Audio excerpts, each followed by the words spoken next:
Hello friends नमस्कार। आज video को स्वागत। आपण मैंने जानी आगुरी ममता स्कीम रे जो बेनिफिशियरी मैंने रोते प्राय पाते 5,000 टका। एवं सरकार से वर्धित कर 10,000 टका दुईटा किस्ती मिले जमी आगुरी मैंने 5,000 टका पाते दुईटा किस्ती एथर से 10,000 टका पाइबे दुईटा किस्ती। प्रथम 6,000 टका सेकेंड मिल आपको 4,000 टका। ये सरकार गोटे बढ़िया बेनिफिट। एवं 2024 मसीहा फेब्रुआरी चलते से अगस्ट 2023 माने पिछला भाव से लागू कर जो मैंने अगस्ट 23 रे जो मैंने बेनिफिशियरी थिले से भी बेनिफिट को भी पाइपर। चलते आम संपूर्ण तथ्य देखा। आम आसी पहुँचीचु INPR department Odisha government official Twitter page. जो मैंने प्रथम करी वीडियो को देखुंत लाइक करेंगे शेयर करेंगे एवं जदि आप वीडियो शेष में भल लगे सब्सक्राइब करदे। चलो जानिए ममता योजना सहायता राशि 2 गुण है 5,000 ରୁ 10,000 टका बढ़ला। दुईटी किस्ती 6,000 और 4,000 टका हिताधिकारी पाइबे।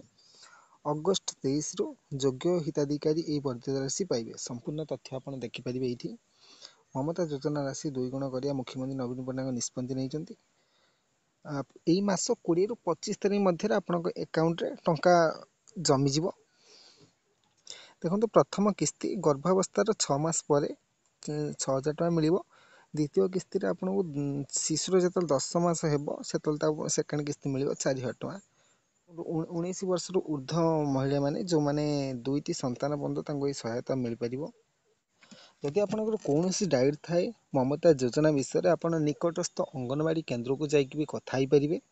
एवं जदि आपंकर चाहूबे जीवेनि अंगनवाड़ी केन्द्र को आप 181 गोटे हेल्पलाइन नंबर दि जाइए। आपंकर टोल फ्री कौन चार्जेस भी लगुना। आप से नंबर भी कॉल करेंगे। यहाँ देखु ओडिशा शासन ममता योजना सहायता राशि 5,000 ରୁ 10,000 टका वृद्धि दुईटी किस्ती 6,000 और 4,000 टका पाइबे हिताधिकारी अगस्ट